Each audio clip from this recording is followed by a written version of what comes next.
107 সংখ্যক বৰ্ষত অসম সাহিত্য সভাত নতুন সংযোজন কলিকতাত যাত্ৰা আৰম্ভ অসম সাহিত্য সভাৰ সোমবাৰে অসম সাহিত্য সভাৰ কলিকতা শাখা উদ্বোধন কৰা হয় অনুষ্ঠানত উপস্থিত থাকে সভাপতি ডক্টৰ সূৰ্যকান্ত হাজৰিকা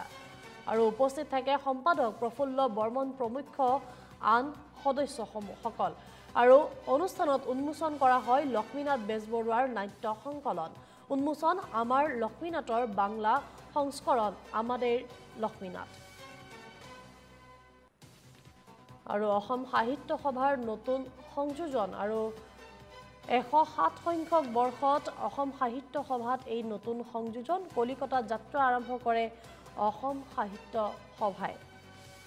সোমবাৰে অসম সাহিত্য সভাৰ কলিকতা শাখা উদ্বোধন কৰা হয় আৰু অনুষ্ঠানত উপস্থিত থাকে সভাপতি ডক্টৰ সূৰ্যকান্ত হাজৰিকাকে প্ৰমুখ কৰি বিভিন্ন গৰাকী লোক এই অনুষ্ঠানত উপস্থিত থকা দেখিবলৈ পোৱা গ'ল আৰু অনুষ্ঠানত উন্মোচন কৰা হয় লক্ষ্মীনাথ বেজবৰুৱাৰ নাট্য সংকলন উন্মোচন কৰা হয় আমাৰ লক্ষ্মীনাথৰ বাংলা সংস্কৰণ আমাদের লক্ষ্মীনাথ